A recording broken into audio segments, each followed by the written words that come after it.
Vi har lavet forsøget analyse af juice, hvor vi havde til formål at påvise, at man gennem en redoxtitrering kan bestemme indholdet af ascorbinsyre i juice. Derfra har vi opstillet en hypotese, der lyder, at man igennem en redoxtitrering kan bestemme indholdet af ascorbinsyre i juice. Under pågældende forsøg har vi arbejdet med redoxtitreringer og redoxreaktioner. En redoxreaktion er en reaktion, hvor der er noget, der oxideres og noget, der reduceres. Hvor en reduktion betyder en optagelse af elektroner, og en oxidation er en afgivelse af elektroner. Derved er en redoxreaktion en overførelse af elektroner. Det betyder også, at oxidationen altid ledsages af reduktionen, da elektroner ikke kan eksistere frit. En redoxtitrering er en titrering, der bygger på en redoxproces, hvor den er mere selektiv end andre titreringsmetoder, i det den kun kan titreres på et stof, der kan lave en redoxreaktion. Denne selektivitet anvendes blandt andet i pågældende forsøg i det der i juice består af en masse forskellige syrer, hvor vi kun ønsker at finde ascorbinsyre, som er den eneste syre i juicen, der kan oxideres, fordi ascorbinsyre let oxideres til dihydroascorbinsyre. Denne titreringsreaktion ses i nedenstående eksempel, hvor vi har ascorbinsyren her, som oxideres, vi ses herovre, H2H, og dioden, der reduceres herovre. Det betyder, at vi kan lave den her titrering.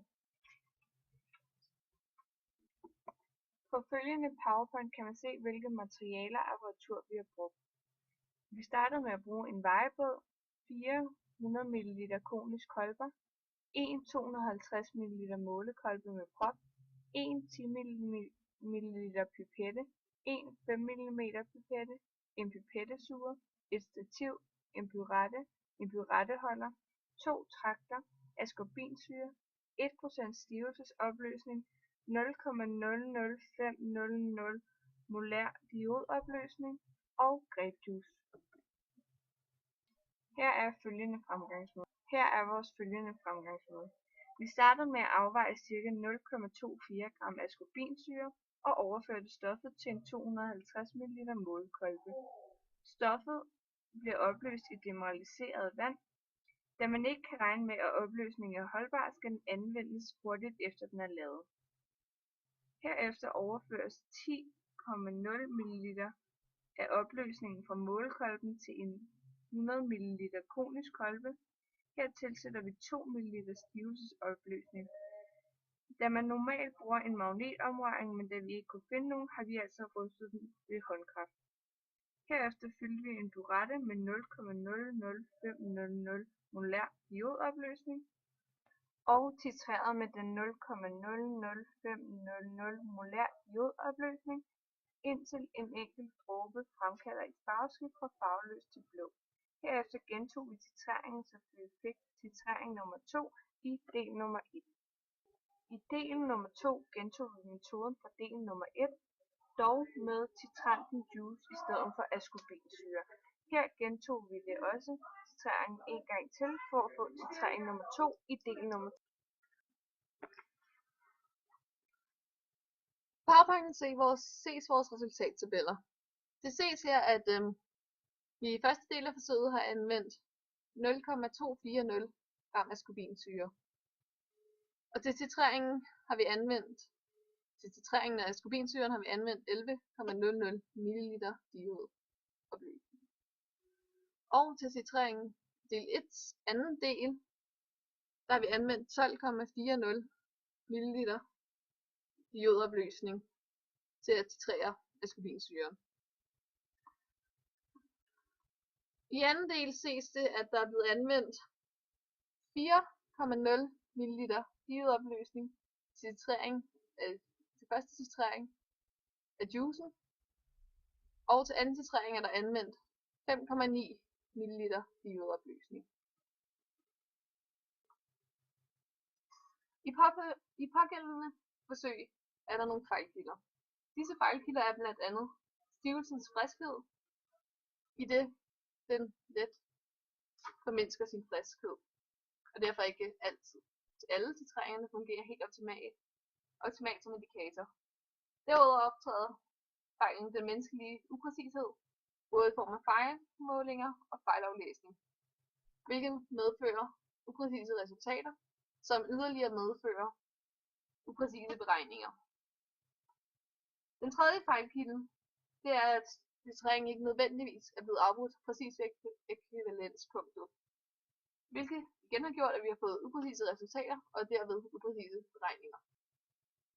Vi starter med at beregne stofmængden af diod med følgende formel. Stofmængden er lig med koncentration gange med volumen, hvilket kan ses i del 1, trin nummer 1. Dette giver følgende tal: 0,00500 molær gange 0,011 liter er lig med 0,000055 mol. Samme udregninger foretages ved anden titrering ved første del med en koncentration, der stadig lyder 0,00500 molær, gange med en ny volumen, der lyder 0,01240 liter, er lig med stofmængde på 0,00062 mol.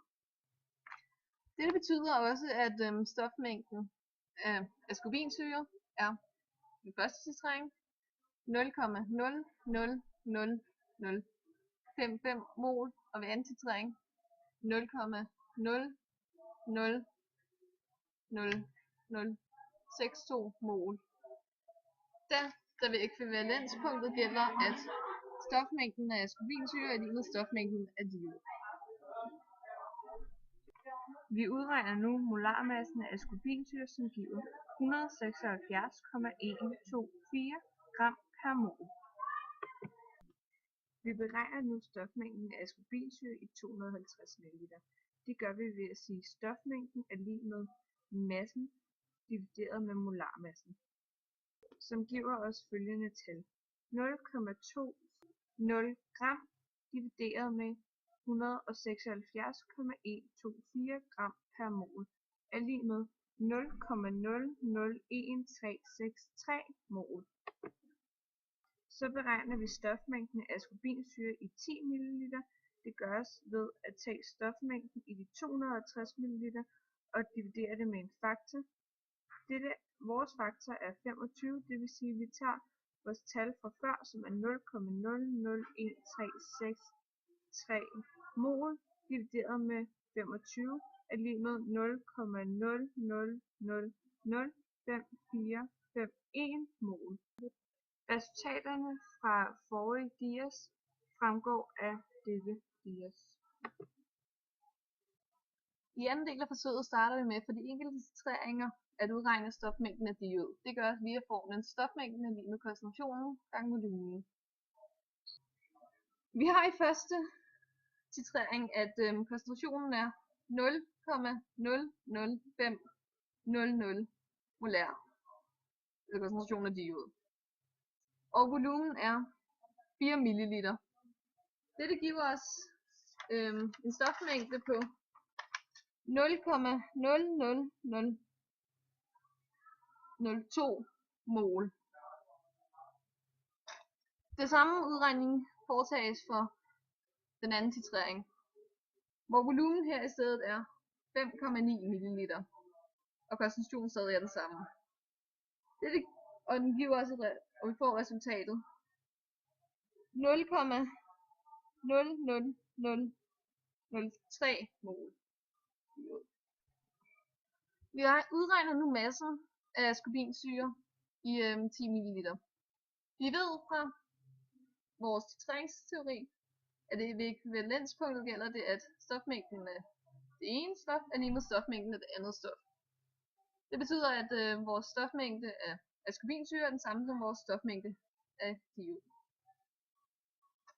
Den udregning af massen af ascorbinsyre i 10 ml juice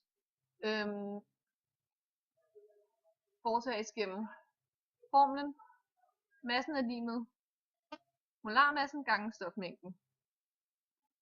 Vi har, at molarmassen af ascorbinsyre er 176,124 gram per mol, og at stofmængden af ascorbinsyre i første forsøg er 0,00002 mol. Dette giver os for første titrering et resultat på 0,00352 gram. Og i anden titrering er vores stofmængde af ascorbinsyre 0,00003 mol.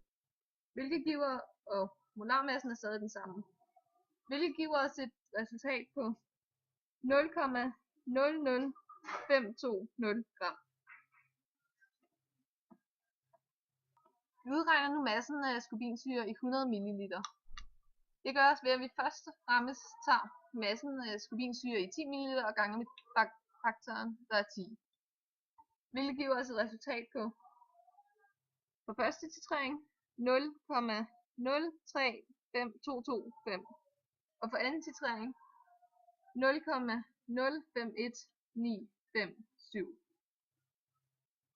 Og det er stadig mål, begge to.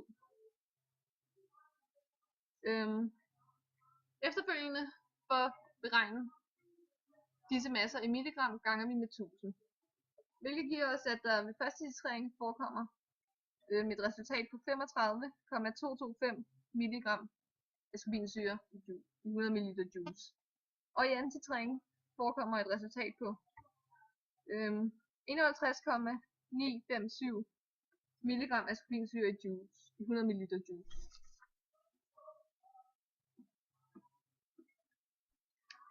Det ses på diagrammet her, ses resultaterne for de forrige udregninger. Det ses for resultaterne af forrige beregninger, at der i del 2 forekommer en afvigelse. Da varedeklarationen siger, at der er 25 mg ascorbinsyre i 100 ml grapejuice. Den afvigelse kan dog forklares ved vores fejlkilder, da vi ikke nødvendigvis har stoppet titreringen ved ekvivalenspunktet. Og vores resultater derfor er blevet ukorrekte, hvilket har medført ukorrekte beregninger. Da der under beregningerne er taget udgangspunkt i vores resultater. Derover så kan den indbyrdes afvigelse mellem de ca. 35 mg og ca. 52 mg i del 2 forklares ved, at stivelsen under forsøgstiden er blevet sværere, i det den har stået længere tid. Derfor er den mindre frisk og en dårligere indikator. Derover spiller den menneskelige upræcished også ind, både i form af fejllæsninger og fejlmålinger, hvilket giver upræcise resultater og ukorrekte beregninger. Også den menneskelige upræcished spiller også ind i det, at farveskiftet er blevet registreret ud fra det menneskelige øje. Derover ses der også nogle afvigelser fra det forventede resultat i første del af forsøget. Disse kan igen forklares af vores fejlkilder, da vi ikke nødvendigvis har stoppet titreringen ved ekvivalenspunktet, men kort efter, og stivelsen er blevet en sværere og sværere indikator. Dog ses det, at første titrering falder betydeligt tættere på det forventede resultat end anden titrering, hvilket igen kan forklares ved stivelsens friskhed.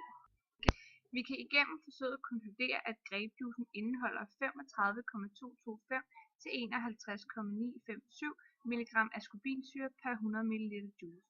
Dette gør, at vi gennem dette forsøg kan opfylde vores formål, som var at påvise, at man gennem en redoxtitrering kan bestemme indholdet af ascorbinsyre i juice.